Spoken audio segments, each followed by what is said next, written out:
So President Trump loses at the Supreme Court. We spoke with William Jacobson of legalinsurrection.com. I'm going to bring that to you right now. I just got to put this out into the world, but I'm going to bring that to you. I'm Tony Katz. The show is Tony Katz Today, and we are about to begin. Hang loose. Let's make this happen.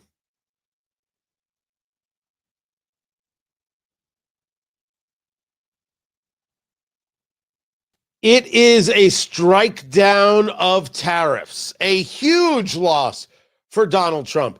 That's how it's going to get played. And we should be clear, it's a loss. It is a 6-3 decision from the Supreme Court saying that the IEEPA cannot be utilized. It does not authorize the president to impose tariffs of unlimited duration and unlimited amount. Tony Katz today. Good to be here. Good to be with you. William Jacobson joins me right now, Cornell Law Professor, the mind behind legalinsurrection.com. You're already to the writing. I mean, here is the story. Supreme Court strikes down Trump's tariffs. Let's walk through this about what is the IEEPA and what this 6-3 decision actually says. Well, the Supreme Court decision came down about an hour ago. It's when you add the majority decision and all the dissents, I think it's 122 pages. So I can't say that I have scrutinized every line in it, but I have the gist of it. I think I understand.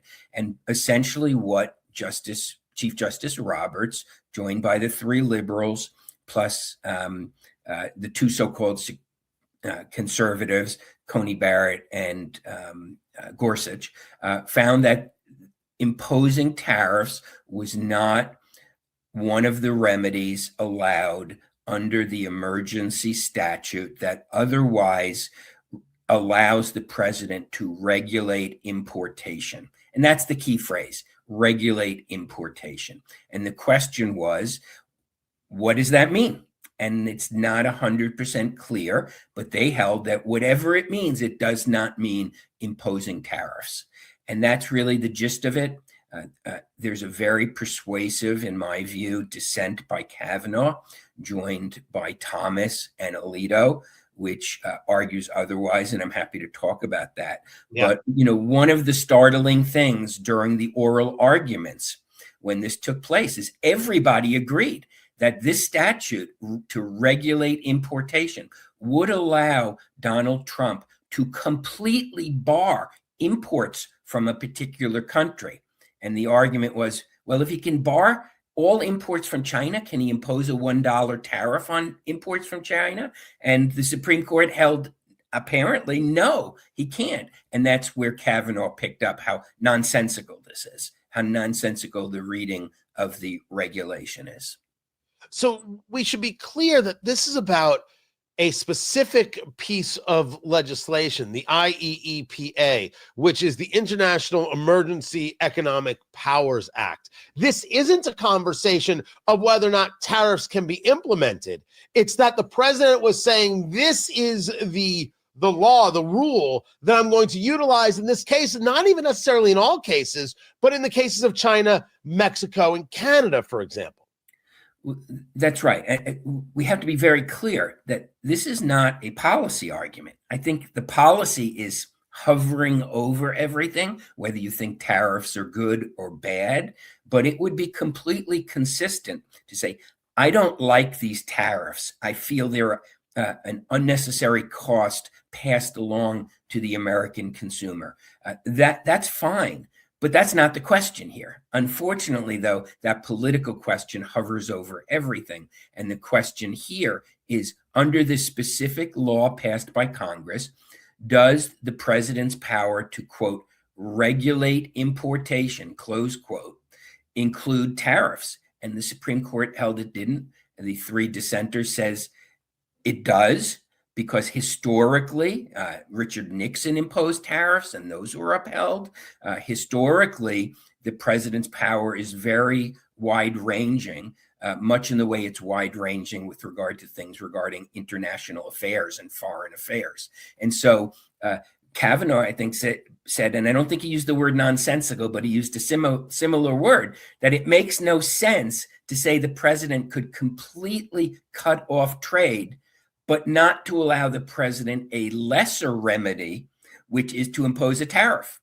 And so it's a strange decision. I can't help but recall back to the Obamacare decision back in 2012, where Chief Justice Roberts was the deciding vote to bend over backwards to save Obamacare. And he did it unexpectedly to almost everybody by saying that it was within the Congress's power to tax. Okay, right. So he found that it was unconstitutional under the Commerce Clause, but it was within Congress's power to tax. So he bent over backwards to uphold what the administration did there, what the Congress did. Now, that was legislation. This is a statute, so it is a little bit different. But the gymnastics, the mental gymnastics gone through to uphold Obamacare are completely absent from the majority decision here. In fact, you could say there are mental gymnastics to strike down the tariffs, to find that you can completely cut off trade with China, but you can't impose a tariff. That takes a bit of mental gymnastics. Talking to William Jacobson, a Cornell law professor, the mind behind legalinsurrection.com. And it is this idea that the president has the ability to regulate, and the IEEPA says that these emergency powers can be utilized to regulate, but regulate does not mean a tariff. And as we've seen, we've got these other avenues that the president can explore. We're going to get more into those, but you bring up Justice Kavanaugh, who was part of the dissent. Before we get there, there's no question of where Ketanji Brown Jackson or where Sonia Sotomayor were going to be on a case like this. Elena Kagan, I always consider to be a little more of a possibility any which way.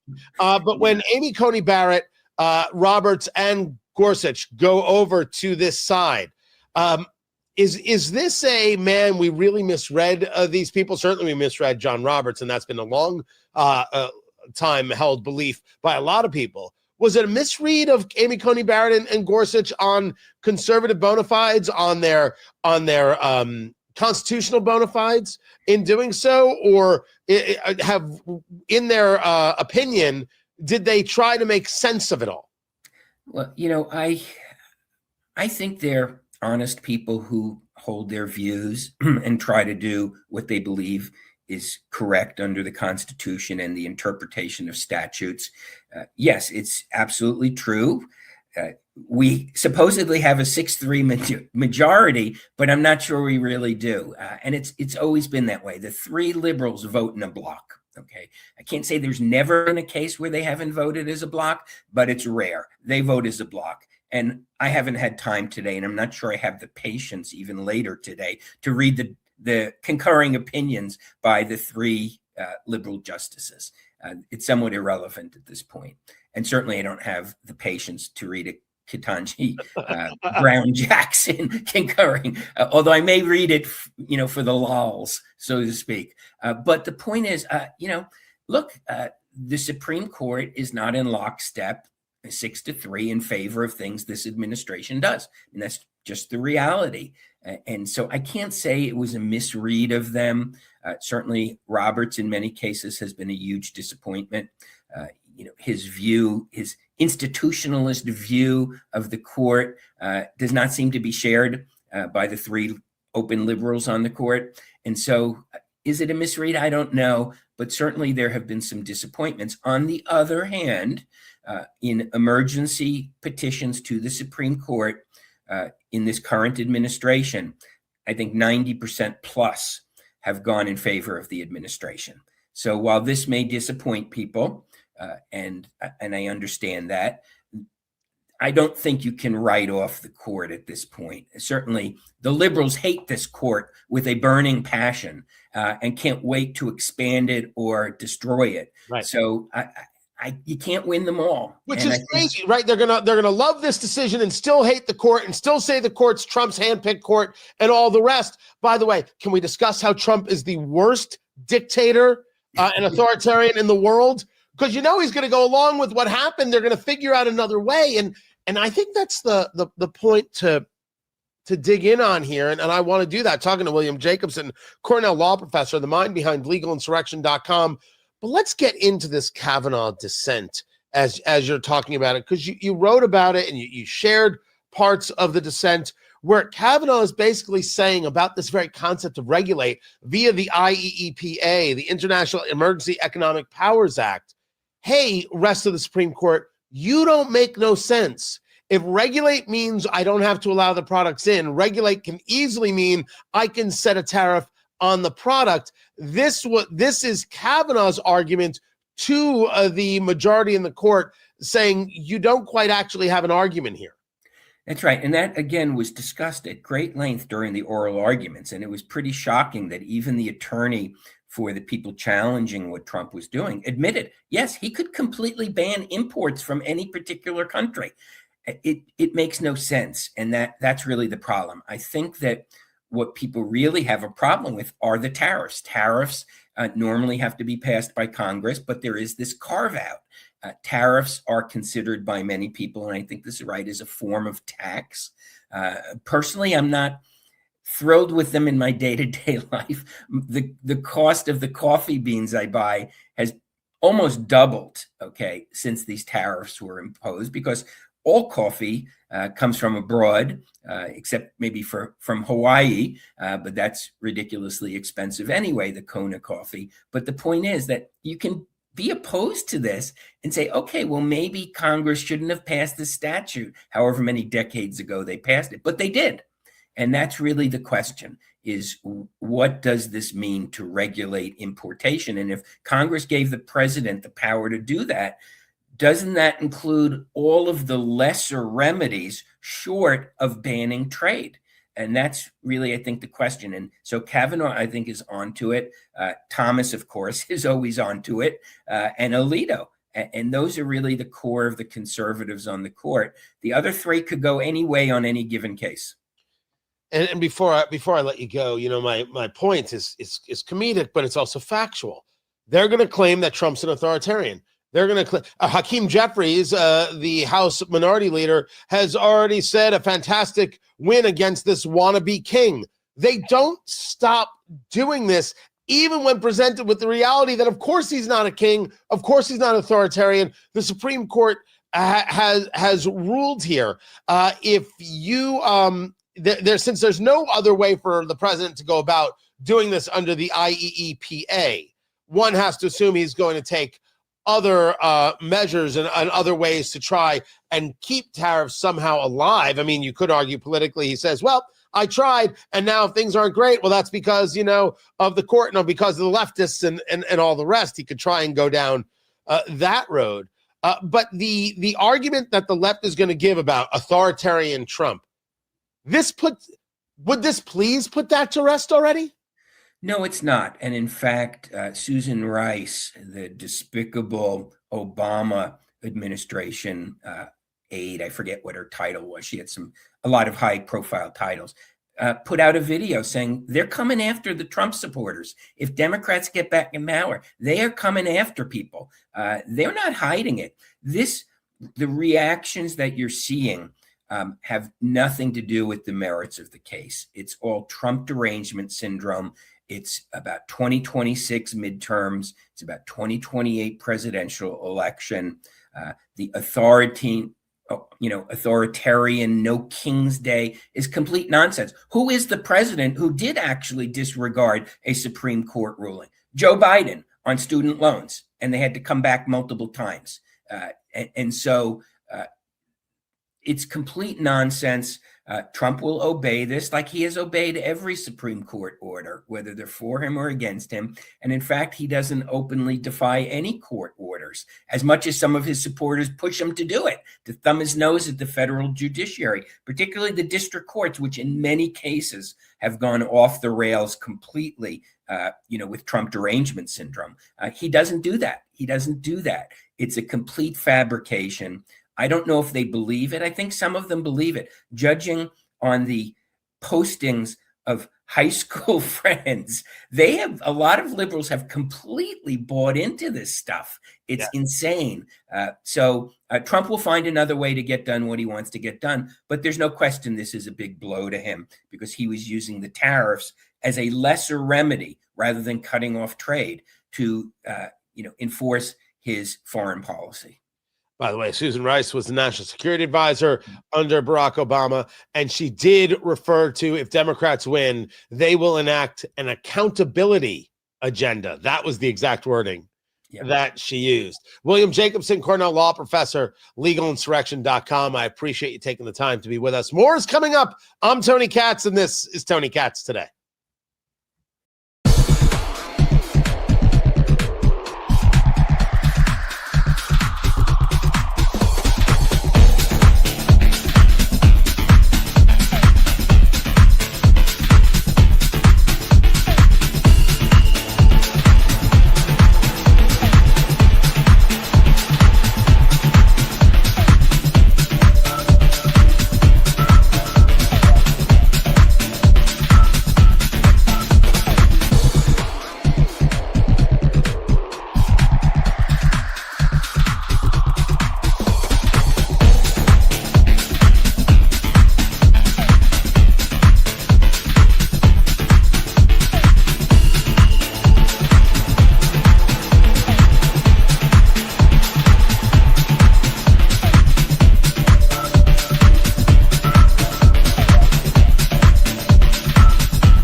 What? There we go. Welcome back. Tony Katz Today. William Jacobson. Good man. Good person. Okay. Don't get things twisted at all with this decision from the Supreme Court, because, and I want to make sure I made it clear when I was talking to William Jacobson, this is about the IEEPA, the International Emergency Economic Powers Act. That is the rule that President Trump was using in order to impose these tariffs, specifically China, Mexico, Canada. The argument was about this idea of regulate. He can regulate trade. He can stop trade from coming in from Canada, from Canada or China or anywhere else, 1,000%. Well, if he can regulate that, then certainly he can regulate as a tariff. That is part of the dissent, or really the crux of the dissent of Justice Kavanaugh, and what makes this frustrating for a lot of people. Nowhere does this say that the president can't engage other tariffs. So as you're putting it here, the Trade Act of 1974, I don't claim an expertise on the Trade Act of 1974, but I'm willing to bet you that if you and I sat down with a little bit of AI and a little bit of bourbon, we would find 9 different ways the president can still go about tariffs. The real question here is, should he? What if, spitballing, what if he was just given an out? Listen, somebody said it earlier. Tariffs are taxes, and they were. Oh, here it is. Here, this was Mike. Tony is wanting to jump up and down with excitement. Get Matt Doom and Gloom Will on next. Dr. Will be with us in the 3rd hour. How dare you call him Doom and Gloom? Stop it. Of course I don't like tariffs. But this decision is really weird. Really, really weird. Let's bring it back to the radio show. We'll get into it. I was commenting that there are people in the chat room who are saying that Tony must be so excited that these tariffs got kicked out, considering how much he hates tariffs. You have me very, very wrong. Tony Katz today. Good to be here. Good to be with you. Tariffs are taxes. There is no question. There is no doubt.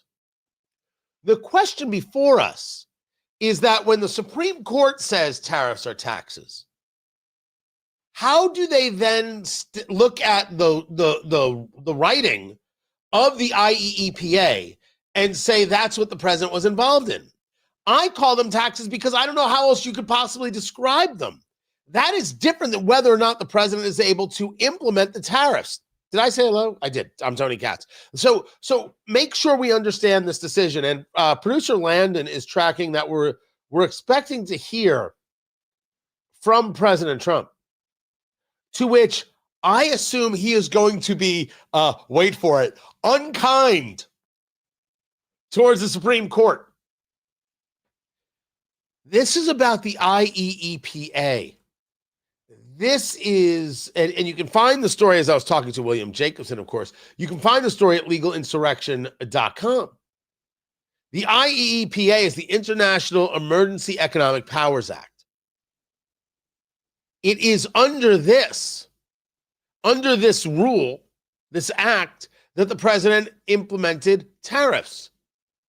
There are other tools, other laws, other rules, other statutes that the president can use. He has got a plethora of opportunities. This was from AEI. This goes back to December of 2025. Trump has many options if the Supreme Court strikes down tariffs. And they just go through the list. I mean, it goes on and on and on and on of all of the options that the president has at his disposal. So the people who are going to be out there saying, see, Trump can't put on tariffs. Of course he can. Of course he can. This was about a specific rule, a specific act. And what the Supreme Court said is certainly a weird decision. I've seen people say, of course, the court was right about this. I think Ben Shapiro said it should have been a 9-0 decision. I don't think Ben's right about that. Well, Ben's a lawyer, Tony, and you're not. Yeah, and Dr. Fauci was a doctor, and he told me I have to be 6 feet away from my grandmother. I don't listen to people who claim to be experts. Sometimes people are wrong. I don't think that's the right decision. That I oppose tariffs is second to whether or not the president has the authority. Don't ever confuse the issues. Of course I oppose tariffs. Why? They're freaking taxes. I'm right. I know I'm right. I'll tell your mother I'm right. I'm right. But this is about whether or not he can. Now we get into a whole different conversation, which I'd love to get your thoughts about. Let me know on Twitter X at Tony Katz, in the chat room as we live stream on YouTube. You can email me, Tony@TonyKatz.com. If you're Donald Trump, what do you do next? Do you keep tariffing? Do you find another way? Or do you say, hey guys, I tried? Because if the tariffs come off and prices come down, that's better for you heading into a midterm to keep Democrats at bay so you don't get impeached. Kids, there's a silver lining to everything, right? Oh, you want to play some 4D chess? Let's do that. Grab a bourbon. Let's discuss it. And if the president does start speaking, don't worry. I'm going to bring it to you. Keep it here. This is Tony Katz Today.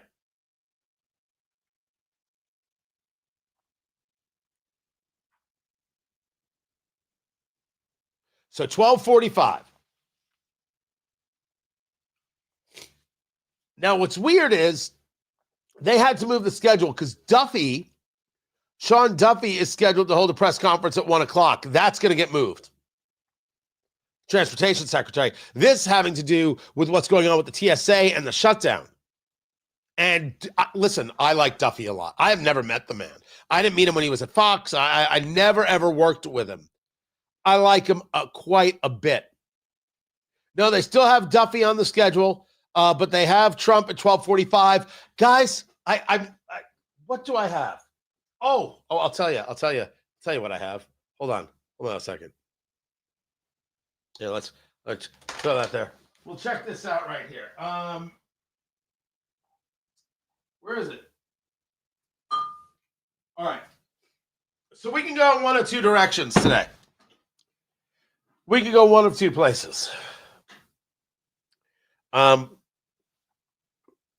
can go with the Starlight Distillery. This is what we reviewed this week on Eat, Drink, Smoke. This is the Honey Reserve, 106 proof. This was a very interesting bourbon. Very, very interesting. 5 years aged. Starlight is right here in Indiana. I think it's the first Starlight product we've ever done. There's no reason that a 106 proof should have that much heat. It was very, very beguiling. Or we could just do Blanton's Gold. You tell me. And once Trump starts talking, which one are we drinking? Which one are we doing? Because I am here for it. It's going to be so joyous.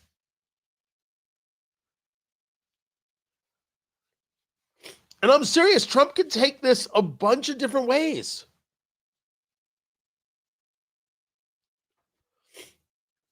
So let's say, Titan, let's take your argument here. Forgive me, guys. Still a little bit of a stuffy nose.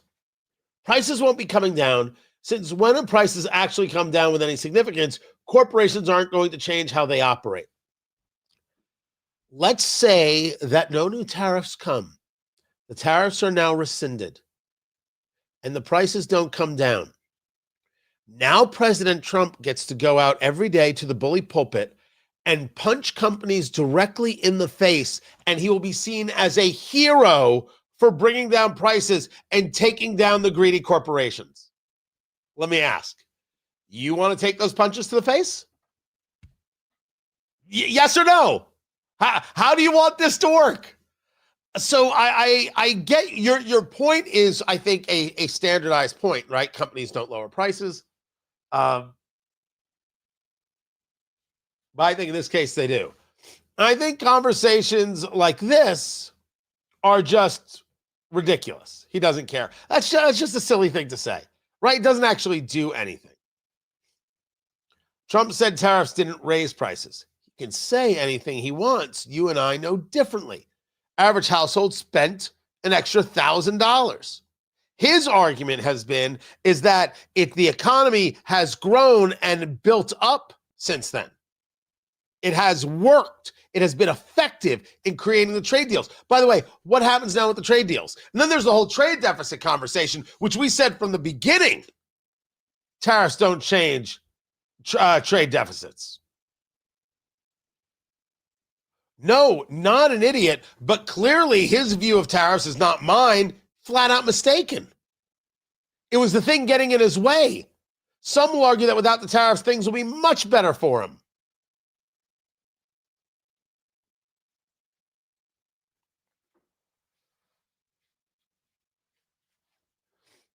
So the president is scheduled to hold a press conference about the tariff decision, and it seems that a lot of people are confused by all the options and opportunities that this brings. One of the beautiful things about being us, guys, is that we never once have to worry about something we said prior, because we're always honest. Tariffs are taxes. Tony Katz today. Good to be with you. President Trump believed that tariff was the most beautiful word in the world, and that tariffs were helpful in creating trade deals. That's his belief. That's his take. I couldn't convince him otherwise. That's what he believed. When I say we, I mean me. Maybe you were with me. I believe that when you create better financial opportunities, when you have lower cost structures, you create lower tax structures, you create opportunities to build more business. And certainly one could not look at trade deficits and say the answer is tariffs. It was a mistake. Said so from the beginning. I'm on the record. You don't change trade deficits with tariffs. It was a mistake from the beginning. It was a complete misread. Now, the tariffs did show some things that were kind of incredible. Like, for example, that inflation did not explode. Inflation is not gone, and the Fed has been talking about this. The Fed is very clearly saying that they have a concern about interest rates, and President Trump is still infuriated with Jerome Powell about this. But inflation didn't jump up 4, 5, 6, 7%. It didn't get into the Biden years. Nowhere near. And so this talk that the tariffs are going to explode, that it didn't, and that's still worthy of study. But the idea that the tariff didn't raise costs, well, of course tariffs raise costs. We said so. We didn't say so because, oh man, it's really good to be against Trump or for Trump. Stop it. It's because it was what it was. When you honestly address subjects, you don't have to find yourself on the back foot of anything. The tariffs increased costs. Trump's philosophy was the tariffs create deals that make things better for America. Do we see the investment still come? What of all these trade deals now? Do they now go defunct? If the trade deal was created under the guise of the tariff, right? And now you don't have the tariff. Does the trade deal still exist? Does the trade deal now something that gets Senate approval by any stretch? Remember, if the deal brought us billions of dollars, Senate Democrats would say no. We understand that. So as we're watching this play out, people are going to spin things for their political purpose all day, all night, and all the time. That's not our job. That's madness. Our job is to certainly confront anybody who's lying, anybody who wants to spin narrative. We don't have to concern ourselves with the people who are fraudsters. What we have to do is ask ourselves, what is it that we want next? What's really going to help this economy next? And so this is why I bring up that one of the ideas is don't do anything, President Trump. Tariffs were the thing that were hurting you. Tariffs were the thing that were limiting manufacturing. Tariffs were the thing that were keeping us from the explosion of economic opportunity that can come now. Why not let it come? Don't do anything about the tariffs. Leave them be. Instead, let this economy cook. Let yourself have a couple of good GDP quarters. Let's see what we build over the next 6 months, and then start talking about for the midterms. Well, I guess I juiced the engine right with the tariffs. I was right. If the Supreme Court had let me, I would have. It would have been even better. But look how good things are. That's a way to go about this. Let me, by the way, bring a second point up, and a great way for you to confront all of these nonsense, silly progressives. The Supreme Court ruled that the president, through the IEEPA, cannot apply tariffs. That would make Donald Trump the worst authoritarian in the world. I'm told he's a wannabe king. I'm told he's an authoritarian. I'm told he's a dictator. But 6 people in robes just told the president, who was elected by nearly 80 million people, he can't do something. You know what's going to happen? He ain't going to do it. Worst authoritarian in the world. Now, somebody is asking a good question, even though they asked it in a rude way. Because I assume if you're like, hey, buddy, answer this, that you're being rude. How do you pay him back? Pay what back? The tariffs. I believe the number is $170 billion, but that number can change, of tariffs that were collected.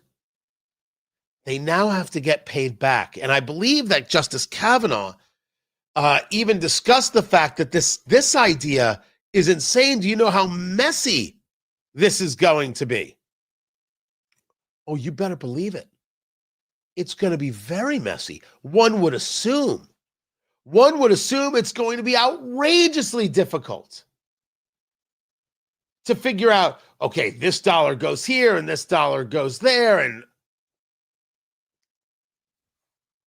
But yes, as I understand it, that yes, indeed, this has to get paid back. Now, is the president going to say, well, no, well, now we'll just apply this rule for the tariffs and all that money just stays?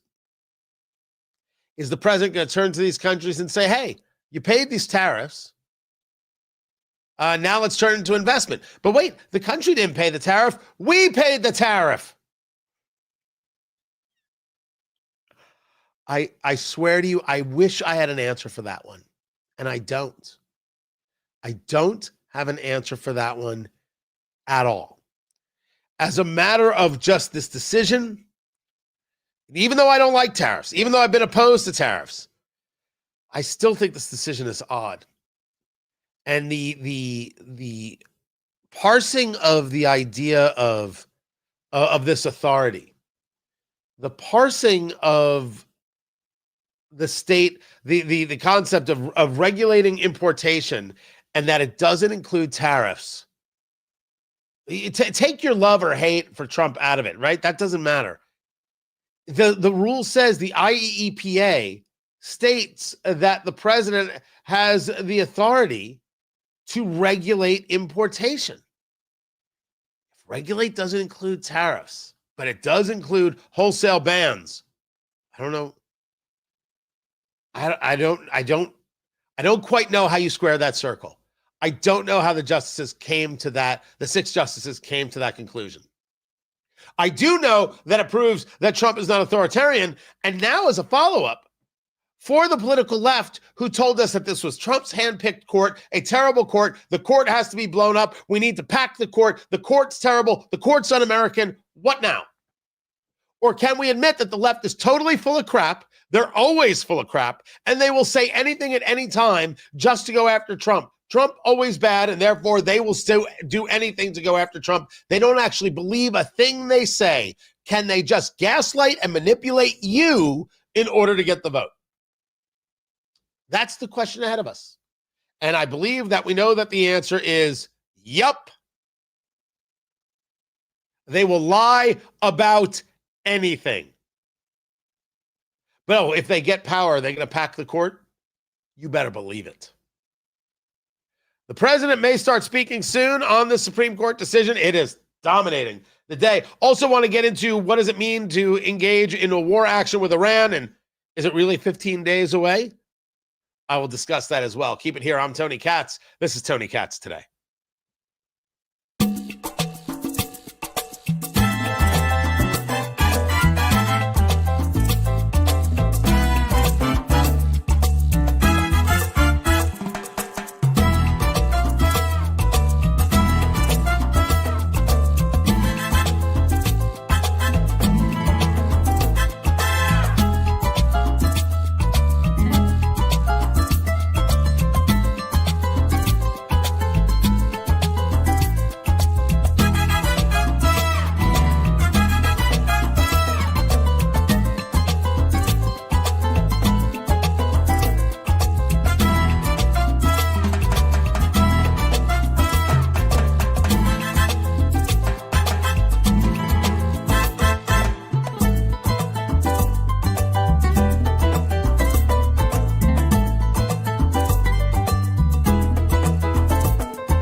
the briefing room. Oh, oh, are you kidding? Are you kidding? Our trade with respect to foreign All right, countries, trade that does playing run some of across the the board. It is a global problem. arguments I think that puts in context the argument they make that this power to tariff is so broad because you're applying to every country in the world. Oh, there, that conflates look the at nature of that. the tool, tariffing, which I'm they're surprised he's doing it in the briefing room and not somewhere else. Like, I'm assuming they would want to get more people in there. The president has correctly identified that virtually every major trading partner has this long-standing, unfair treatment. By the way, I just think he's going to lose his head. So I mean, the argument this power so I have broad, no idea what he's going to say. broad is really This based is unbelievable. on a conflation of two different things. One is the power. You got to know that the president might say some words. Wanted to convince South Africa to change its apartheid policies, and he imposed tariffs on them. They might have certain amounts of letters in there. That's too broad. That's too broad. That can't be an IEEPA. They might. The power to tariff is a sort of fits naturally. Hopefully not. But and so forth. What they're saying, this is so broad because the emergency is so broad. So but of course, that's a presidential determination. There's all kinds of basis. And also, keep in mind that the emergency is not just the asymmetric treatment. If he goes on a tear, the impact of the asymmetry, the underlying conditions, the hollowing out of. We'll just go to the FCC and be like, guys, the vulnerability of our supply chains, and of course, our defense industrial basis, vulnerability of key inputs. Justice Jackson? So as I understand your response to Justice Barrett in that last question, you're saying that the power to tariff fits naturally with the power to block and seize. By the way, I think it's all a really good question about the money and how do we get it back? Your argument. How do you do this? The answer is I don't know. Statute. I don't have what you the slightest clue. Is focused. If it all went to pay down the debt, that the president can do you get to say no, you weren't allowed to do this? I get my money back. How are you going to prove it? I don't know how this part works. Broad authority to act. I don't know how you detail that on a tax return. So your question, and yeah, of course we bring up everything here. We don't pretend things aren't happening. We leave that to others who want to be beyond hyperpartisan on the left and everywhere else. Left, right, center, it doesn't matter. During the pendency of investigation, I don't know how this works. Regulate, direct, and compel, nullify, void, prevent, or prohibit. Don't know how. And I guess what is a little concerning to me is that your argument suggests that we should see the word imposed, the phrase imposed tariffs. Now, if listen, silly people things that the president in the chat, you don't see that just word. filled with Instead, haters. That's just not regulate fun. And say nobody that wants that. Mean that. So I guess I'm getting back to nobody Justice wants Barrett's that. Maybe original question, which was where else. Well, by the way, I'm not surprised the Democrats are saying has Congress used the word checks be issued to pay back all Americans for tariff costs. For imposed question tariffs. Is TWIA, and then this. How do you figure that out? Of course, have used regulate and import, or have pointed out that duties are the natural way to regulate foreign commerce. But you're saying we should not have expected to see the same level of granularity with respect. So I've got a live shot right now of the White House briefing room. Tariffs. As we see that's where the president's coming out. I would have thought maybe it was just a basic press conference. Maybe he'd bring people into the Oval. All the ways that you can regulate. Maybe it would be becomes a big catch-all. The rest of the other things right now. I mean, we have a concession. But he's there in the briefing room. They have pulled in the podium with the seal of the president of the United States. This is going to be a show. Tony Katz today. Good to be here. Good to be with you. The president. Speaking out on the Supreme Court decision. Many presidents have not used regulate in this way. Oh, I'm sorry if you can hear that. I understand you point to President. There we go. I'll cut off their audio. The 6-3 decision to tell the president you cannot engage tariffs, but this is under a specific piece of legislation, or I should say an act, the IEEPA. And it is imperative that we remind people of this. This is not about whether or not the president can still engage tariffs. They can, maybe he has the possibility of doing this in other ways. But under the International Economic Emergency Powers Act, no. And so that's what the Supreme Court said just today. So with that, we'll wait for the president to come out. I will bring it to you as much as I possibly can. I will bring that to you. I also want to, I'll get a little more in depth on what's going on with Iran. And the giving of a 15 days to come to a deal regarding nuclear capabilities in Iran. And I said to myself, wait, didn't we take out their nuclear capabilities? Why do we need 15 days? It's like 15 days to flatten the curve. What the bloody heck? It's clear that there's going to be some movement from the U.S. in Iran, and it is clear that there is, at least in the conversations, a desire to end the regime. I put forth to you that the desire is not one that exists from the whole of the United States. Right? That's not where this is coming from. That's not where this pressure and push is coming from. I put forth to you that this Board of Peace conversation, the $7 billion that has been committed to investment into Gaza, this announcement from the U.S. ambassador to Israel, Mike Huckabee, that Israel will not be putting any money into this. They are going to stay out of that part of it, so they can be seen as not trying to put their thumb on the scale for anything that takes place. I believe that this is coming from all of those other neighboring nations. This is a hard one for the leftists to handle. This is a hard one for the Tuckers and the Candaces and the Dave Smiths to deal with. Iran has always been the problem and has always been the enemy. That is not to say that we don't have other enemies. It is Saudi Arabia that was complicit in allowing opportunities for September 11th, and we never handled Saudi Arabia properly.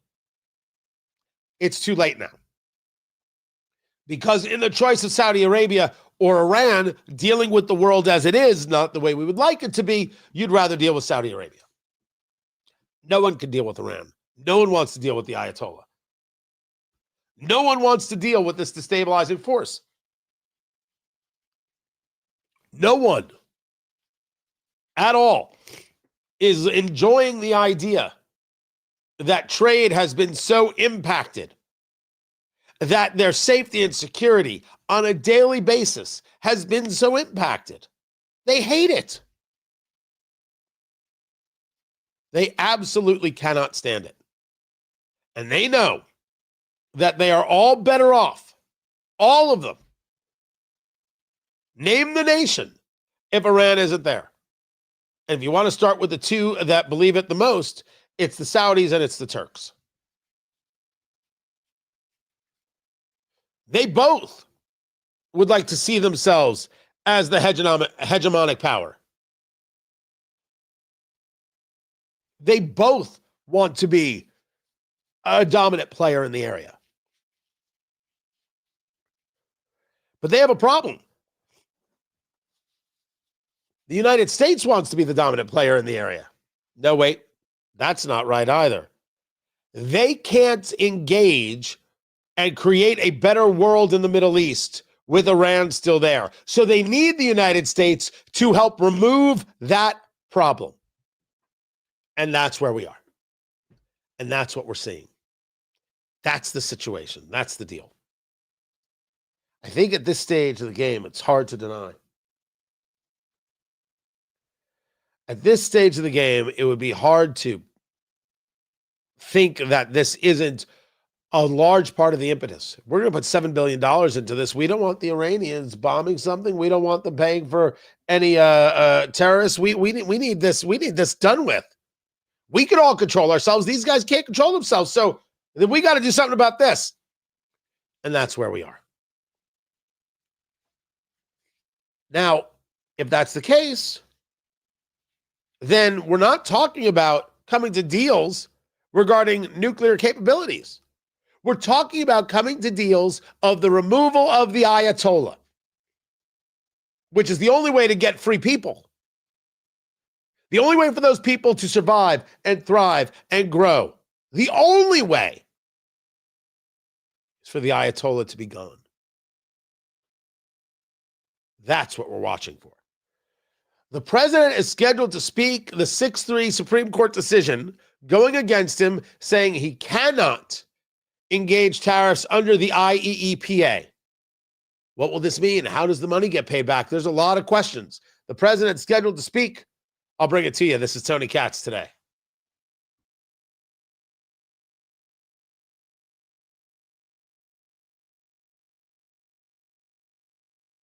Sorry about the cold, guys. Really am. It stinks. You never want to do that on a live stream. Can I just a moment just to take care of something really quick? Tyler, I don't know who you are, and I didn't know that you were a moron. Hamas, a terrorist organization, attacked Israel. Palestinians attacked Israelis. They murdered 1,200. Israel fought a defensive war, and they won. Every bit of data shows no genocide took place, that the destruction of Gaza is solely the fault of Hamas for not surrendering and returning the hostages. This is a stupid comment, and you're not a bright guy. Now, I think it's best at this moment that we just say goodbye to each other. We don't have to be friends. I don't want to try and convince you. All I know is this is the kind of conversation that's just too dumb for the room. I'm not apologizing for anything. So let's say goodbye to you. There we go. Let's just make that happen right there. Now,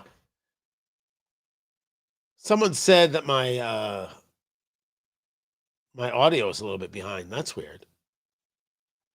I don't know. It might have just been for you. Maybe not. Now, can I say something else that's weird? Hold on. Let me see if you can see this. The lights just went down in the press briefing room. Why?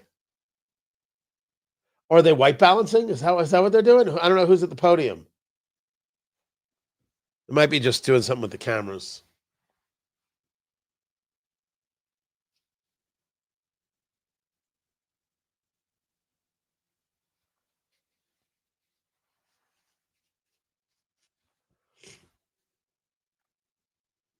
I can't figure it out. I was staring at it. I can't figure out what they're actually doing right there. Okay. What was that? Yeah, because that's what Donald Trump needs, a dramatic entrance. No, they're white balancing. Okay. That's what they're doing. I'm surprised he's not doing it right in front of the Supreme Court. He is not going to come in like President Camacho.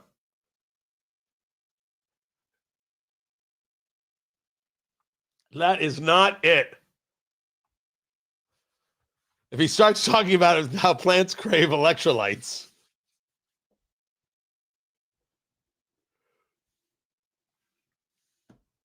What are you going to do? All right. Give me 30 seconds and I'll be right with you.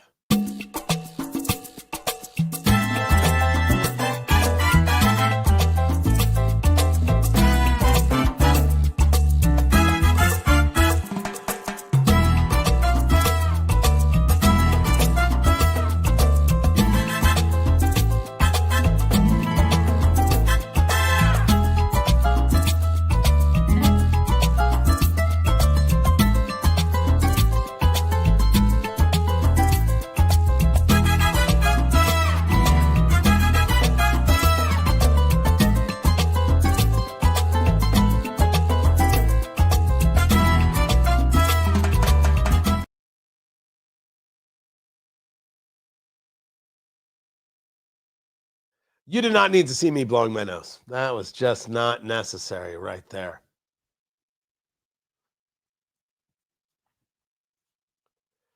All right, so we're waiting. I don't know why they turned down the lights. Not sure. I don't know if I have any Hulk Hogan theme music. I don't think I've got it in my... Yeah, like I have a bunch of stuff. I don't think I have that in here. No, don't. It's quite all right. Of all the things that I have, I don't have that one. Just checking right there. No, I don't have that one. Good enough. So we'll wait for the president. We'll see what he has to say. I got to assume he's going to go to town on these people. Now, it's Donald Trump. It's very, very possible that Trump walks into the room and says, this court, what are you going to do? And then talks about 100 other things. talks about how we don't need the tariffs. I never liked the tariffs. Why are you saying I like tariffs? Like, that's really possible with him. Who knows how he's going to go about this?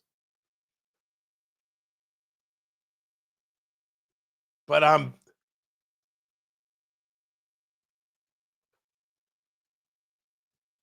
it's also possible,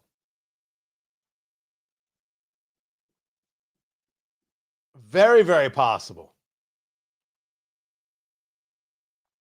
that he could talk about 100 things and not talk about the tariffs at all.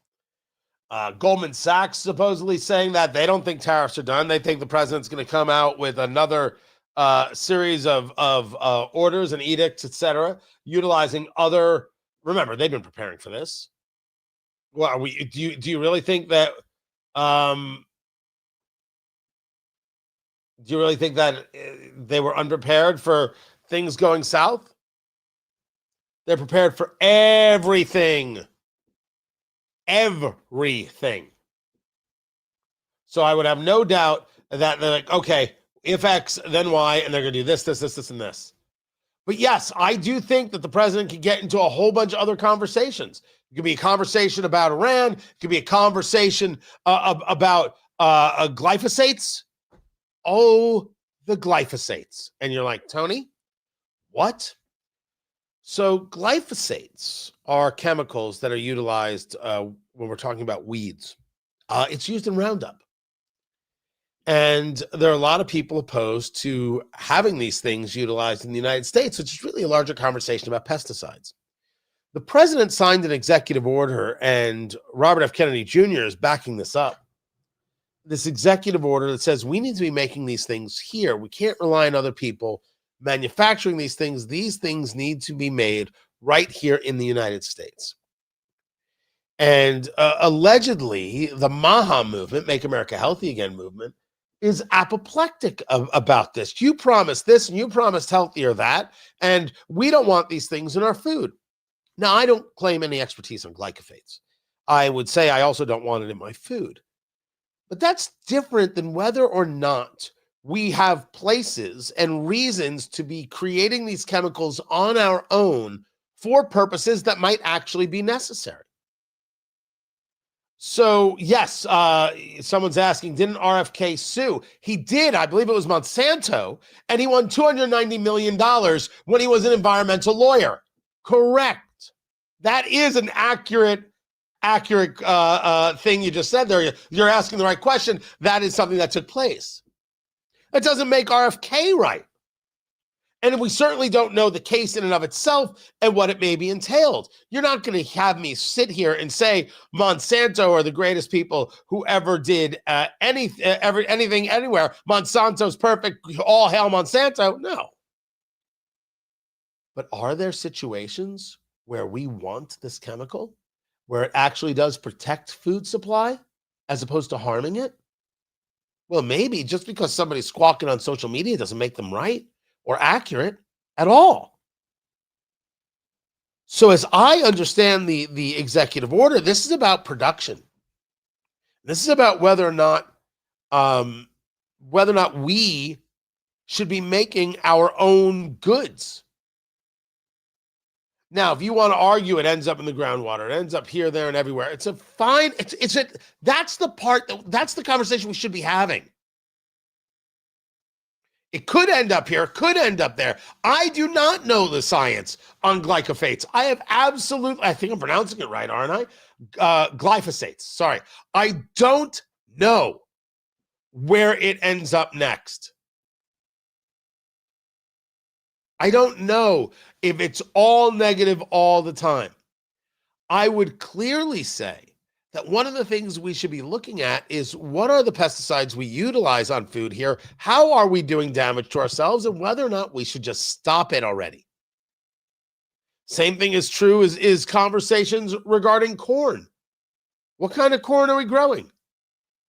Are we fully diversified? Do we have backups? Do we have other strains we can go to? All of these things, because corn is not just what we eat. Corn is what all the animals eat.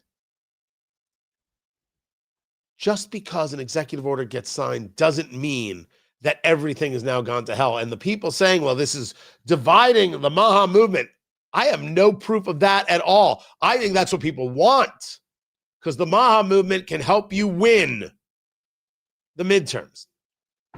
Coming back to the radio show, guys. We'll get into it.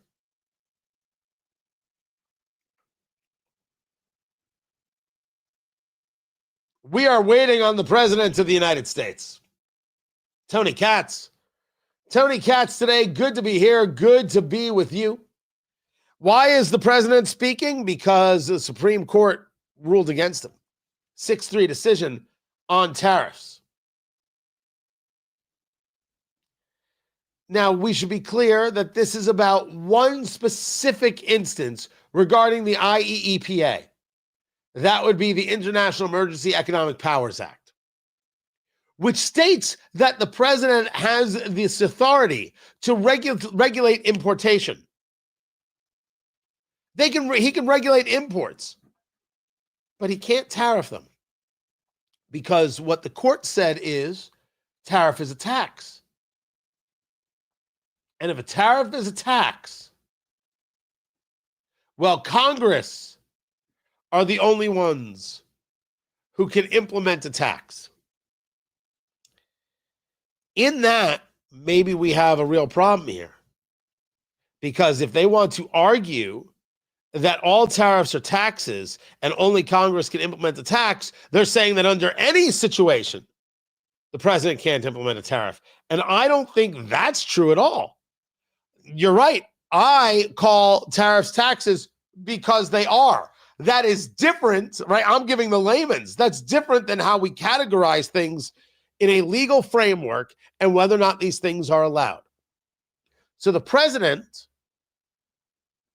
is now going to speak. I was like, ooh, okay. Well, one could guess that he's hopping mad about this. He has made this the cornerstone of his economic policy. He has said that it's going to be a disaster if the court rules against. The court has ruled against. And so he's in the briefing room. Well, he's not there yet. He is scheduled to be in the briefing room. What's weird is they turn the lights down in the briefing room. I don't know. Maybe they're just trying to make everybody sleepy. I don't have the answer. But they turn the lights down in the briefing room, and we're waiting on the president to come in. And I was discussing that there are a lot of ways to view this turn of events, and this might be a blessing in disguise for the president if you're someone who believes that the tariffs have been the impediment to far better economic growth. But there was an interesting story about the Make America Healthy Again folk, the Maha folk, and this conversation about glyphosates. I didn't know what a glyphosate was. Hey, I know things. I don't know all things. Glyphosates is what's utilized as a weed killer. Like, for example, in Roundup, made by Bayer Monsanto. The president signed an executive order that would be about domestic production of it. And allegedly, Maha is infuriated. So we're talking about weed killers here. The executive order that the president signed, which invokes the Defense Production Act to promote the domestic production of phosphorus and the weed killer glyphosate, which is critical, he said, to both defense and food security. I find that ensuring robust domestic elemental phosphorus mining and United States-based production of glyphosate-based herbicides is central to American economy and national security. Without immediate federal action, the United States remains inadequately equipped and vulnerable. Now, that is a far cry from, now let's go spray that on our food. I think it's very acceptable, normal, rational to say, don't spray that on our food. We're crazy if we introduce this into the food supply. Now, glyphosate's been used in U.S. agriculture. There are links, alleged links to cancer. Bayer, which remember, Bayer Monsanto, Bayer, they propose paying $7.25 billion to settle lawsuits claiming that the chemical causes cancer. So this order requires the Agriculture Secretary, Brooke Rollins, to issue orders and regulations to implement the increased supply of phosphorus and glyphosate. Ensuring domestic production of elemental phosphorus and glyphosate-based herbicides, the loss of which would cripple critical supply chains, leave our defense industrial base and food supply vulnerable to hostile foreign actors. So here's an interesting argument. You need weed killers because you never know what the Chinese are going to introduce to your food supply to try and destroy your food supply. Maybe you need to destroy it before the Chinese destroy you. With all due respect, that's not an insane thought. So let's take a moment to take a breath and ask ourselves what it is we're discussing here, as opposed to screaming and yelling into the wind that somehow all of a sudden Robert F. Kennedy Jr. and Donald Trump want to poison your food, which is a progressive, stupid argument and not one of people worthy enough of being in this conversation with us. It is acceptable to say, I don't want these things around food.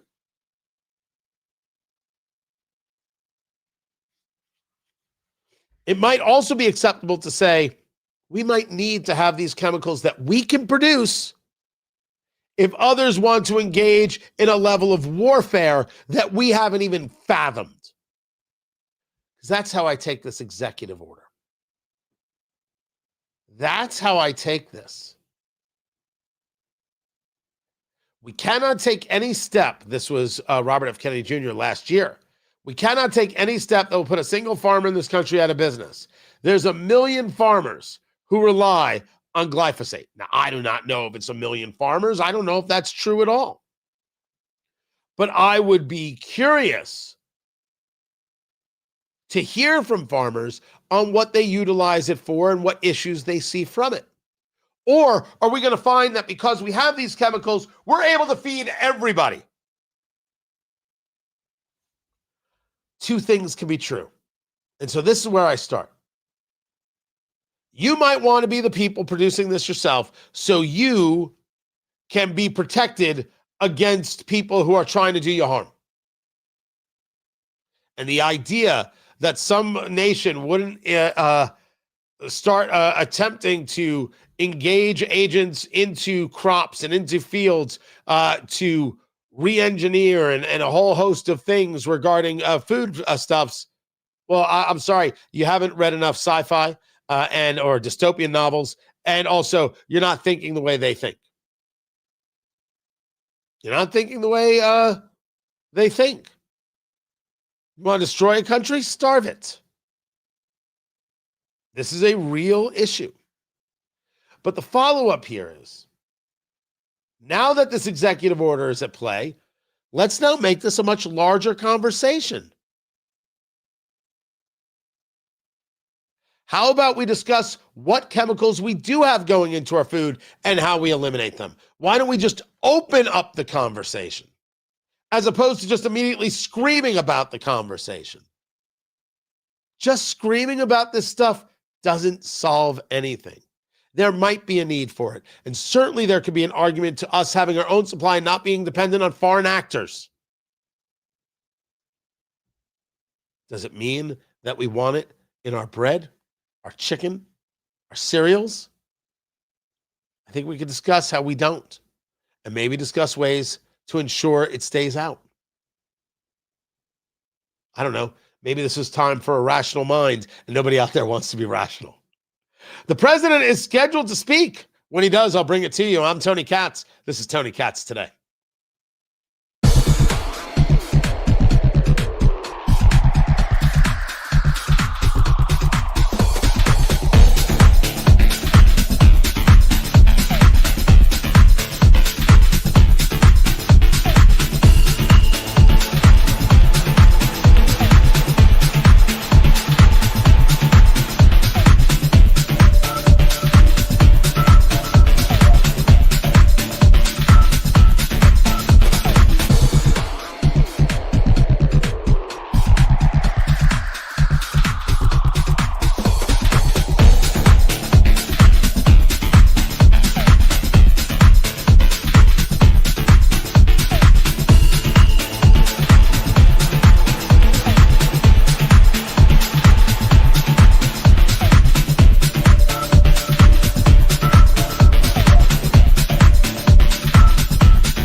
Welcome back, everybody. Tony Katz today.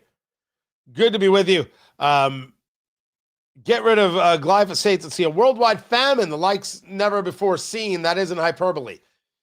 I don't know how to answer that, right? Because it might be hyperbole, but I think there's an argument that I'm willing to accept, Don, and I appreciate you being here, about, are we going to pretend that all these things are just evil, just terrible, and there's no value to it whatsoever? That's a weird thing to do. And I don't want to be that guy.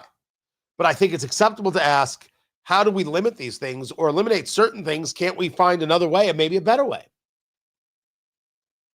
I think it's okay to ask. I think that part of the problem is things get dismissed, right? You can't talk about that. Oh, no, you don't know. We should be talking about these things. And why does anyone foreign own farmland in our country? Great question. I would not allow other nations to own farmland in the United States, not just China. I would certainly not allow the communists to own any land in the United States. Mike Pence coming out in favor of the Supreme Court decision. Dear Lord. Mike's throwing bombs from the sidelines. Blame me for 2020. Pew! I haven't spoken to the vice president in a while.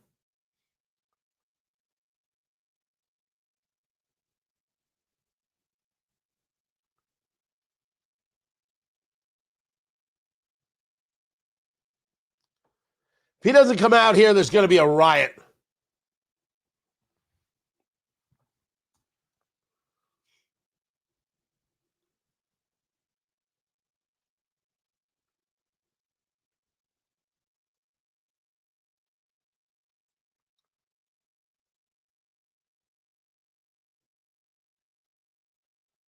So while we wait on President Trump, Sean Duffy, the transportation secretary, was supposed to hold a news conference.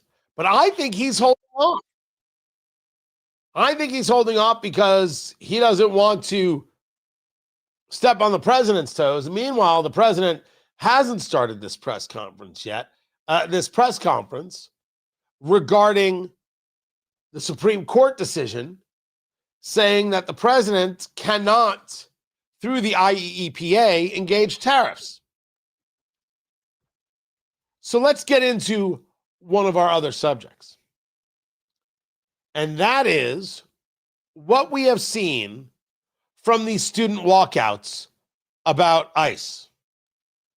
What we have seen is that there are a lot of school districts where principals and superintendents and administrators and teachers need to get fired because they supported student walkouts.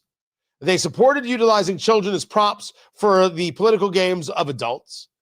And these students, in many cases, are allowed to just run out into the streets. We've seen the videos. They've been crossing streets without any type of supervision. I'm sorry, I thought they were students. I thought we were supposed to keep an eye on them. They've engaged in fights and in violence. They think they don't have to listen to principals when principals say get back to class. Students have been arrested because of this. And then there was this story that took place. She just wants answers after her special needs son is found wandering miles away from his school when he was supposed to be in class. I don't feel safe. I'm just scared to go back. There's something could happen that same day again. 11-year-old Richard Harley says he doesn't want to go back to class after he was found wandering, scared and alone, miles away from school grounds following a student-led walkout protesting ICE. They're supposed to stay on 72, by the school, but they did the exact opposite. It went just way more farther, and no one even knew how far they were going. So you kind of got separated. I was like the last one, so I was all alone. And that, kids, is that. If the answer is, well, one kid lost is acceptable, you would be like, well, that's how the Democrats view bringing kids into the country, right? That's how they view it. You take a look at what it was that they were okay with when it comes to having kids lost as they were coming across the border. Well, it's just one kid lost. It's totally fine. No problem. Not an issue. I will get into more of that. Meanwhile, President Trump taking the stage to address the press regarding the Supreme Court decision. Just on New York. I'm fascinated Just with take the it to it right two now. instances. Wow. Got a lot of people. That's a new record. We set a record every time. Well, thank you very much for being here. The Supreme Court's ruling on tariffs is deeply disappointing, and I'm ashamed of certain members of the court, absolutely ashamed, for not having the courage to do what's right for our country. I'd like to thank and congratulate Justices Thomas, Alito, and Kavanaugh for their strength and wisdom and love of our country, which is right now very proud of those justices. When you read the dissenting opinions, there's no way that anyone can argue against them. There's no way.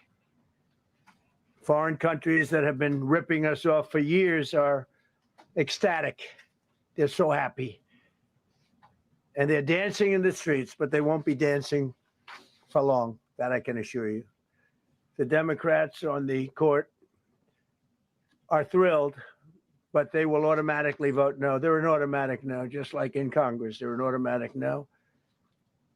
They're against anything that makes America strong, healthy, and great again. They also are a, frankly, disgrace to our nation, those justices. They're an automatic no matter how good a case you have. It's a no. You can't knock their loyalty.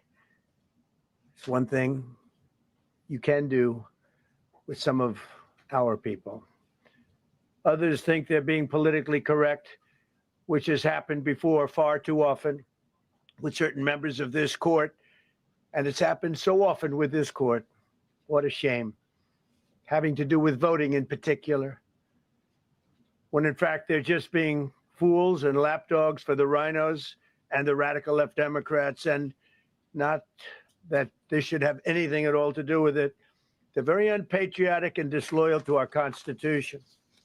It's my opinion that the court has been swayed by foreign interests and a political movement that is far smaller than people would ever think. It's a small movement. I won by millions of votes. We won in a landslide. With all the cheating that went on, there was a lot of it. But we still won in a landslide. Too big to rig. But these people are obnoxious, ignorant, and loud. They're very loud. He doesn't divert from the things that drive him crazy, does he? Justices are afraid of that. They don't want to do the right thing. They're afraid of it. This was an important case to me, more as a symbol of economic national security. And also, I would say, just for our country itself, so important, because we're doing so well as a country. We've never done so well. The good news is that there are methods, practices, statutes, and authorities as recognized by the entire court in this terrible decision, and also as recognized by Congress, which they refer to, that are even stronger than the IEEPA tariffs available to me as President of the United States. And in actuality, I was very modest in my ask of other countries and businesses because I wanted to do, and it's very important, I wanted to be very well behaved because I wanted to do anything, I didn't want to do anything that would affect the decision of the court. Oh, because I understand the court. he was being I reserved understand how until now. they're very easily swayed. I want to be a good boy. I have very effectively utilized tariffs over the past year to make America great again. Our stock market has just recently broken 50,000 on the Dow, and simultaneously, and even more amazingly, broken 7,000 on the S&P, two numbers that everybody thought upon our landslide election victory could not be attained. Think of that. Nobody thought it was possible to do it within 4 years, and we did it in 1 year. A lot. They said you'll never be able. You'll go back and you read the geniuses, read their statements, all of the Nobel Prize winners in economics. They said, no, you couldn't do it in 4 years. Well, we didn't do it in 4 years. We did it in 1 year. We broke every record in the book, and we're continuing to do so. Tariffs have likewise been used to end 5 of the 8 wars that I settled. I settled 8 wars, whether you like it or not, including India, Pakistan, big ones, nuclear. Whether you like it or not. Prime Minister of Pakistan said yesterday at the great meeting that we had, the Peace Board, he said yesterday that President Trump could have saved 35 million lives by getting us to stop fighting. They were getting ready to do some bad things, but they've given us great national security, these tariffs have, and together with our strong borders, reduced fentanyl coming into our country by 30%. When I use them as a penalty against countries illegally sending this poison into our country to poison our youth, all of those tariffs remain. They all remain. I don't know if you know that or not. They all remain. We're still getting them, and we will after the decision. I guess there's nobody left to appeal to. But again, those 3 people, such respect. I've had a lot of respect for them anyway, but such great respect. But other alternatives will now be used to replace the ones that the court incorrectly rejected. Okay, he's going to keep going. Great alternatives. Could be more money. We'll take in more money, and we'll be a lot stronger for it. We're taking in hundreds of billions of dollars. We'll continue to do so. Those are 2 very different things. But right now, what he's saying is, however, take this away from me. I've got other ways of doing this. Kavanaugh, in his dissent, even spelled some of them out. We'll have more from the president because you know he's going to take questions as well, one would assume. I'll keep it right here. This is Tony Katz today. Under IEEPA. Keep going. Not $1. I assume to protect other countries. This must have been done to protect those other countries, certainly not the United States of America, which they should be interested in protecting. That's what they're supposed to be protecting. But I am allowed to cut off any and all trade or business with that same country. In other words, I can destroy the trade. I can destroy the country.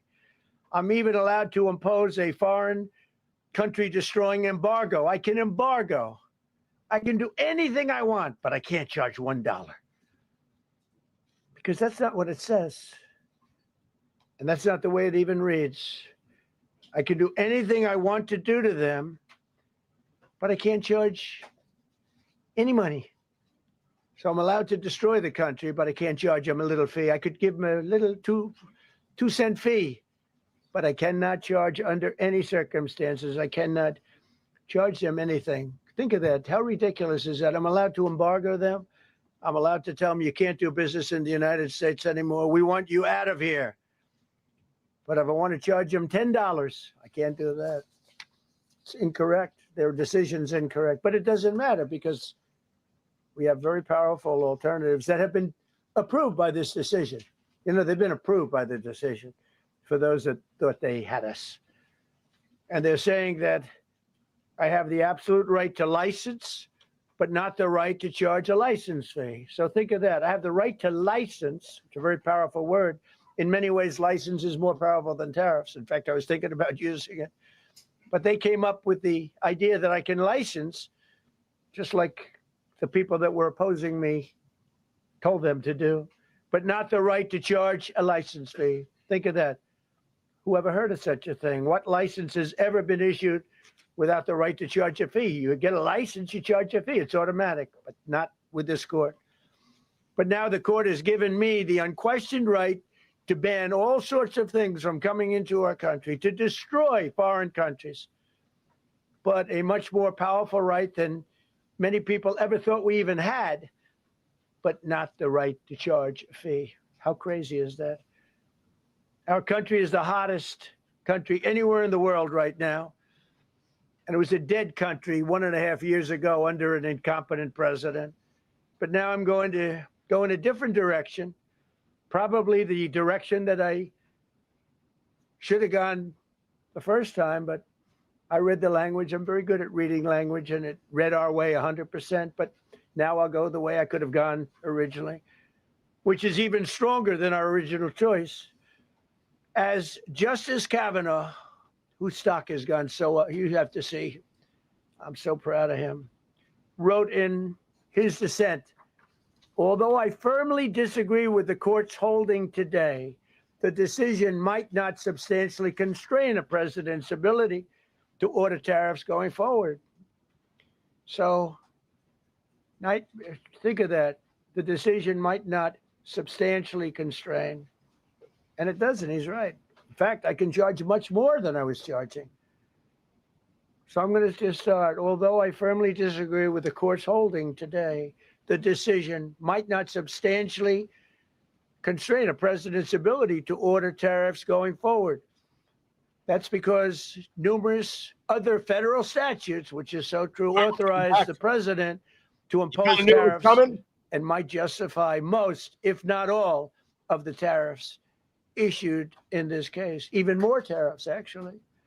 Those statutes include, think of that, those statutes include, for example, the Trade Expansion Act of 1962, Section 232. All of these things I know so well. The Trade Act of 1974, Sections 122, 201, 301. And the Tariff Act of 1930, Section 338, all clear.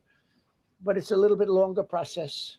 I thought I'd make things simple, but they didn't let us do that. I would like to thank Justice Kavanaugh for frankly, his genius and his great ability. President Trump, very proud of, saying that, of course, it was a terrible decision from the Supreme Court, 6-3 decision, saying that he cannot implement tariffs under the IEEPA, the International Economic Emergency Powers Act, can't issue tariffs that way. And then reading basically from the Kavanaugh dissent, where Brett Kavanaugh explains 3 or 4 or 5 other ways the president could still engage tariffs. And this is, I mean, singing Kavanaugh's praises left and right, saying, okay, well, maybe I should have gone it this way from the beginning, but I still have things I could do here, and I'm going to. Tony Katz today, good to be with you now. Saying things and doing things are 2 different things. Remember, with Trump, it's not about what he says, it's about what he does. But the man loves tariffs, and he doesn't seem to be shying away from them, even though I wish he would. So he is discussing what else he can do in this press conference he's having as we speak. Based on long-standing law and hundreds of victories, and even, as I was pointed out before, even thousands of victories over the years, to the contrary, the Supreme Court did not overrule tariffs. They merely overruled a particular use of IEEPA tariffs. And essentially, it's used to get a fee. I can do anything I want with IEEPA, anything. I just can't charge anybody for it. I can license, I just can't charge them. It's ridiculous, but it's okay because we have other ways, numerous other ways. The ability to block, embargo, restrict, license, or impose any other condition on a foreign country's ability to conduct trade with the United States under IEEPA has been fully confirmed by this decision. So now there's no doubt, because, you know, there were a lot of questions about tariffs because no president was smart enough to use them to protect our country from those countries and businesses that were ripping us off. You took a look at the deficits that we had with some of these countries. It was disgraceful what they got away with for many, many decades. But now we know, because this decision affirms all those things that some people weren't sure about. In order to protect, and it says so, in order to protect our country, a president can actually charge more tariffs than I was charging in the past period of a year under the various tariff authorities. So we can use other of the statutes, other of the tariff authorities, which have also been confirmed and are fully allowed. Therefore, effective immediately, all national security tariffs under Section 232 and existing Section 301 tariffs. They're existing, they're there. Remain in place, fully in place, and in full force and effect. Today, I will sign an order to impose a 10% global tariff under Section 122 over and above our normal tariffs already being charged. And we're also initiating several Section 301 and other investigations to protect our country from unfair trading practices of other countries and companies. Markets just lose their mind. Thank you for your attention to this matter. And I say quite simply, which I've said for a long time, make America great again. And interestingly, we've already made it great, so I don't have to use that, but I don't think we'll ever give up on MAGA. MAGA is always going to be with us.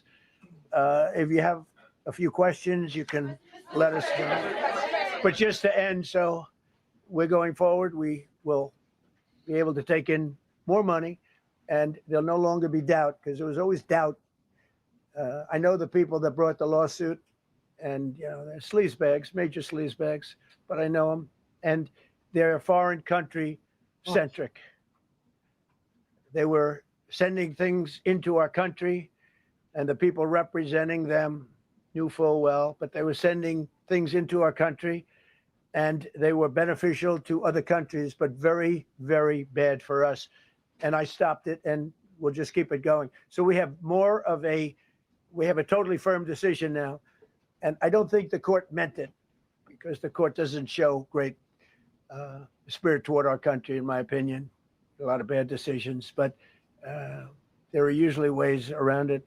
This is something we could have done, as Justice Kavanaugh said, we could have done this originally, but we're doing it now.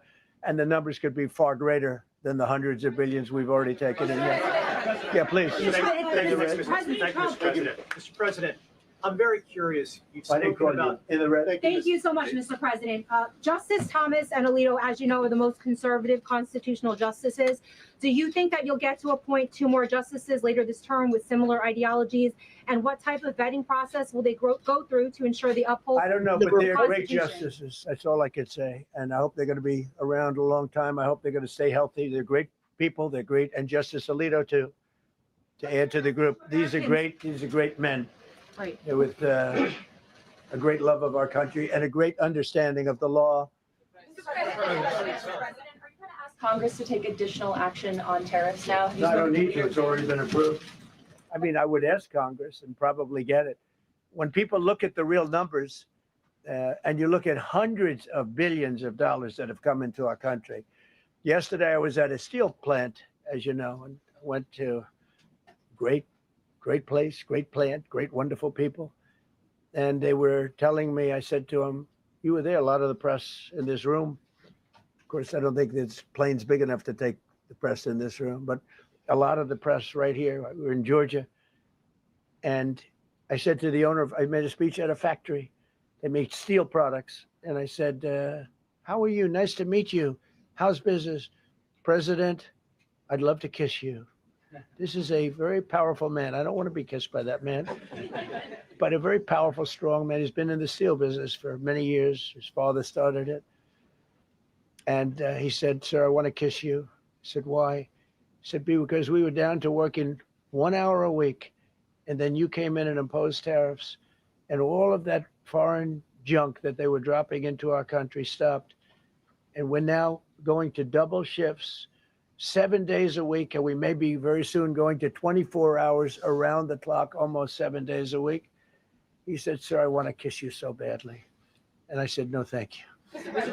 But you know what? He just to finalize it, he said, oh, this is a great place in Georgia. He said, all up and down the highway, same exact answer, sir. We're all going out of business. We're going to go bankrupt. We're all going out of business. And now every one of us are thriving, and we're hiring people like we haven't. He said, like I've never, and he's been in business. Yes, you can argue. People in steel did very well. And then you take a look at what happened with the appliances and how much the prices have gone up. And you're going to start to see the results in a year from now when all those factories that are under construction right now. You see all the construction numbers. Just reality. Those construction workers are building factories that are going to be open, including not only AI, which is big, but car plants coming in from Canada, who ripped us off for 30% of our market. Mexico ripped us off for a big portion. Over the years, they've taken our market. They've taken our cars. They manufacture them in Japan, Germany, and all over the place because nobody's standing in this position. The position I have as president of the United States had the insight, the courage, well, I don't know what it is, to charge tariffs. You can make your product outside. You can put our people out of business. You can put everybody on the unemployment rolls. But if you're going to make a car in some other country, you're going to pay a 15, 20, 30% tariff. And those things would have never happened. We wouldn't have lost our business. Same thing with, as an example, Taiwan. Taiwan came in. They stole our chip business. They make chips. For 30 years longer, they made chip. And they put our companies. Intel would be now the largest company. I saved Intel. I literally saved it at the beginning of this administration. And now all those companies in Taiwan are building factories in Arizona, Texas, and various other places because they don't want to pay tariffs. They're all pouring into the United States. But just like that great patriot said yesterday, sir, what you've done, nobody thought was possible. And Steve Moore, a highly respected economist, came into my office yesterday. He said, you've done something nobody's ever done. 22 Nobel Prize winners in economics said we would right now be in a recession. And you said, no, we're going to have a booming country. We're going to have a booming country. You were right. All 22 were wrong, and you were right. This country is booming, and it's booming because of the election on November 5th. And it's booming for another reason. It's booming because of tariffs. Yeah, please, go ahead. What will you say ahead of this decision that if the Supreme Court please, ruled? go ahead. Thank you, Mr. President. What will you say to foreign nations who seek to renegotiate their deals? And what did you mean a moment ago when you said that the Supreme Court has been swayed by foreign interests? Well, I think that foreign interests are represented by people that I believe have undue influence. They have a lot of influence over the Supreme Court, whether it's through fear or respect or friendships, I don't know. But I know some of the people that were involved on the other side, and I don't like them. I think they're real slime balls.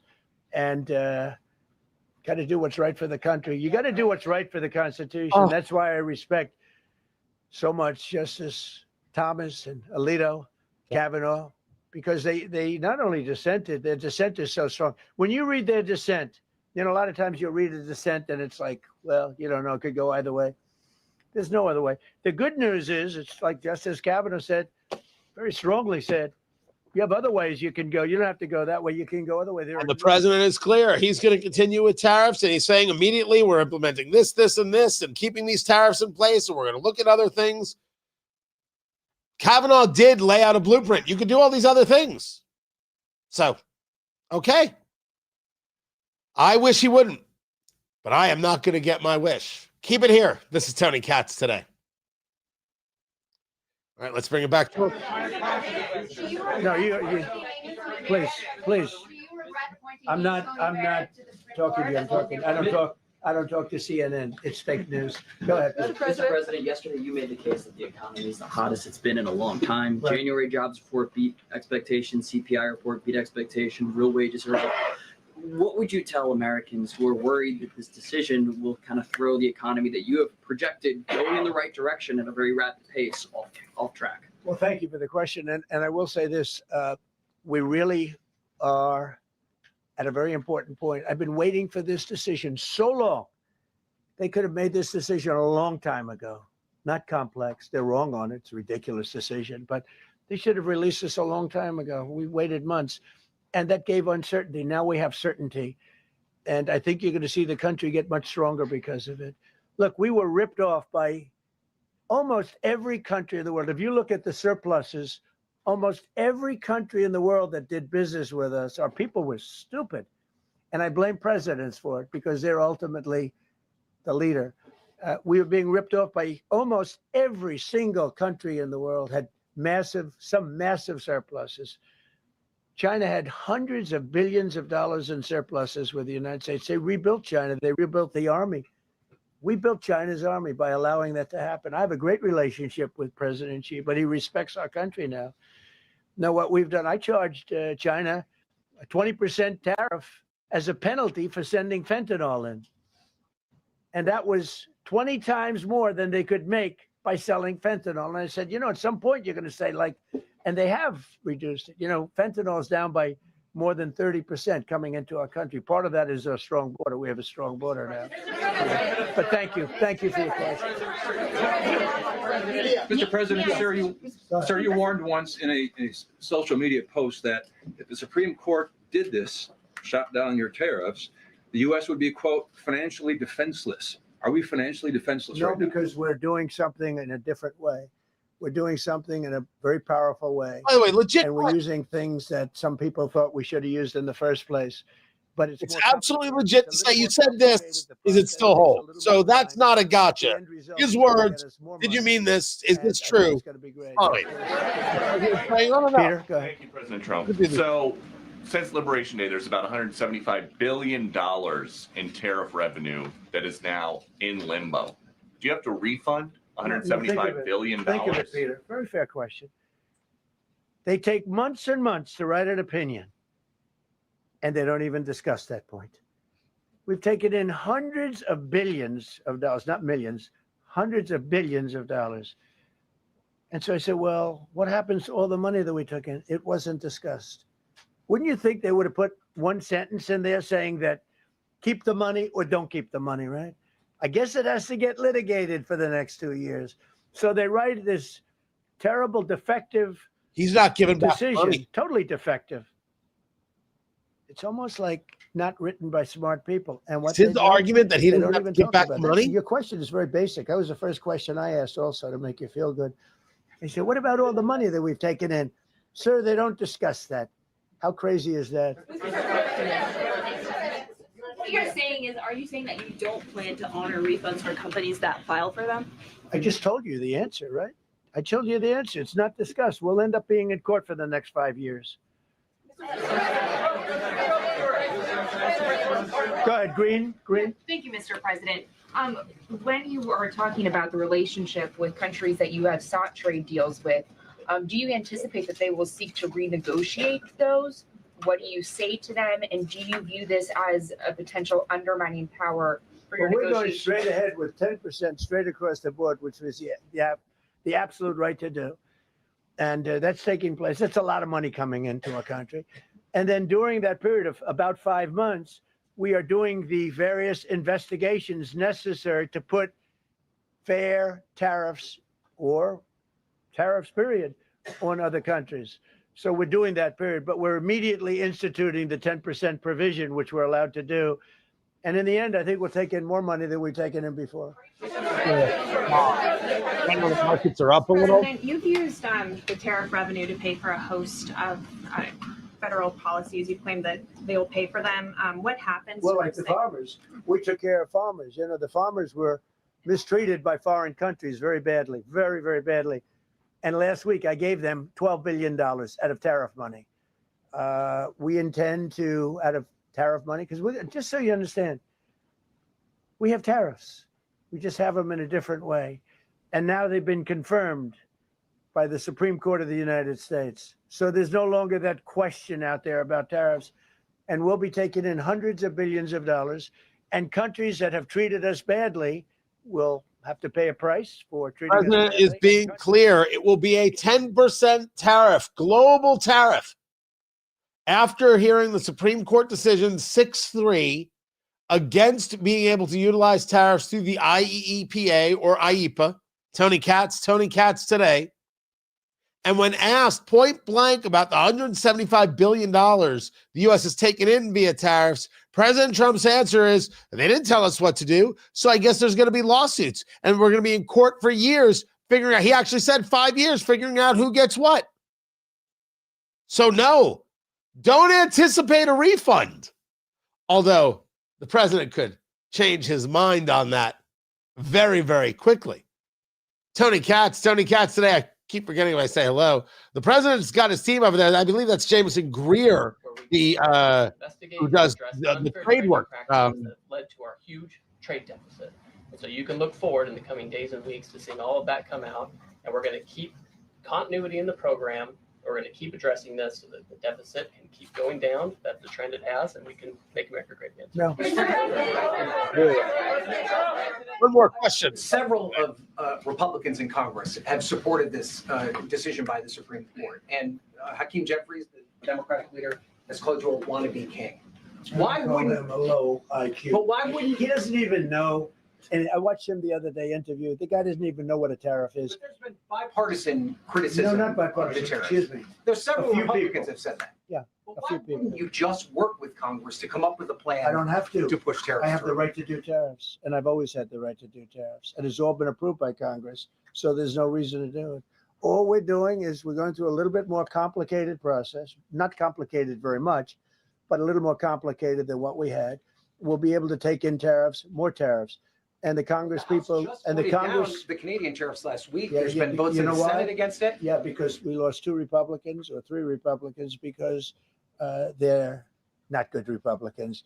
What you don't say, you don't say that we got 215 votes. You need 218 for something to pass. Yeah, sure we do. We might have lost 3 votes, and what was the score on the Republican side? 215 to 3, right? But you don't say that. We have great unity. There's great unity in the Republican Party, and I hope everyone's going to vote Republican, because otherwise you won't have a country left, because these people have been they are destroying our country. Please. Mr. President, the 122 tariffs, that 10%, Yeah. is that going to be for 150 days, or do you want to charge that indefinitely? We have a right to do pretty much what we want to do, but we're going to charge it starting effectively. I think it's 3 days from now. Yeah, please. Mr. President, you speak to a lot of factory workers, a lot of manufacturing workers. What does the Supreme Court ruling say? What's that message to those factory workers? Well, I think the factory workers are happy because we're now telling them that they're going to look. The tariffs are going to continue in some way, shape, or form. Right now, it is this 10% global tariff. The markets are actually moving upward as we speak. We'll see how they end. And maybe it's because if that's the case, it's global. It's one size fits all. You know what is. You don't have to do any guesswork. And if there's one thing that markets like, it is certainty. Do I like it? Oh, hell, I don't like it. But I'm not getting what I want. Crazy, crazy day. Meanwhile, do we have war on the horizon with Iran? That's a worthy question. I will get to that. He could have just said, nah.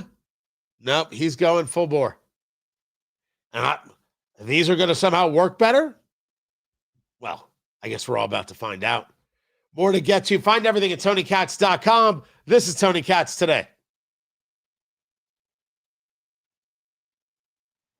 And I met with Bill Ford, the head of Ford, and we were in one of the biggest plants, an original plant from the early 1900s, where, by the way, I might add this, it's not really relevant, but it's all relevant. Murders are down the lowest since 1900, around the time that he had this plant. That's 125 years. We have the lowest murder rate. Okay. And our crime is way down in the country. The factories that we're talking about, the people that we're talking about, they are so thrilled with Trump. So whether we charge IEEPA tariffs or whether we charge tariffs under a different section, that's what we're going to be doing. There's no way we can this is what happened to our country. This is why we owe $38 trillion, which we'll get rid of in pretty good course. We have a very incompetent Fed chairman who likes high interest rates. For political reasons, he likes them. But we're going to have somebody very good. Interest rates should come down very substantially. I think we should pay the lowest interest rates on the planet. There should be no country, and we don't do that. We're number 38. This is just bad policy for a long period of time. But what's happened is we've made America strong again. We've made America great again. We should pay. As an example, the country of Switzerland, we were getting almost no tariffs from them. We had a $40 billion deficit. And the prime minister called me up. She said, but we are a small country, because I said we're going to raise it to 39% from nothing. That would have rendered them not very successful, as opposed to right now they're considered elite.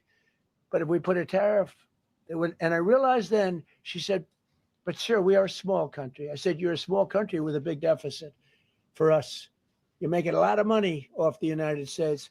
If we do that, a lot of these elite countries, they're elite because we let them make so much money. And I want them to do well, but I don't want them to do well on the backs of the American taxpayer. So I appreciate your question. I think it's a reasonable answer. President Trump, you said that you were disappointed with that, but were you surprised with this decision? What you felt when you... I was surprised because I thought that what we did was, number one, according to, I mean, I read the paragraphs. I read very well. Great comprehension. I read everything there is to read, and I said, we can't lose this case. But we can when judges are political, when they want to be politically correct, when they're catering to a group of people in D.C. Maybe, I don't know what it is, because when you read it, there's no other interpretation. There is no other interpretation. But it's okay, because what has come out, I'll say it for the third time and maybe the last time in a while, is that we've taken the uncertainty of tariffs out, because we had uncertainty. What did I just say? We got sued by sleazebags, I know them well, that are very outside country, China-centric, but outside country-centric. We'll see if it does. I'm not 100% sure how it's going to go. Guys, the radio show continues over at WIBC.com. You can check it out over there. I am back on Monday. Now, I'm out Tuesday because I'll be flying to D.C. for the State of the Union, which they're already planning walkouts and all sorts of stuff. I'm in the room. I'm in the room for the State of the Union.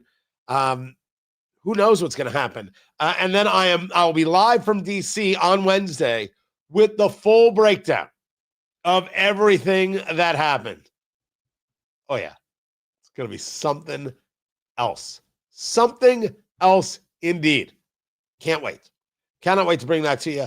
Also, if you haven't gotten your tickets yet, I think ticket sales end today. I don't know when they end. I hope to see you on February 28th, because the bourbon's going to be amazing.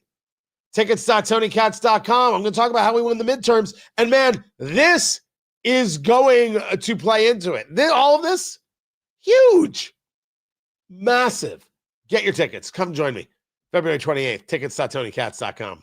It's going to be an incredible night. I appreciate you guys. Go have fun. Go have a good weekend. Actually, you got to listen to the rest of the show at WIBC.com. Then go have a good weekend. I'll catch you Monday, everyone. Take care.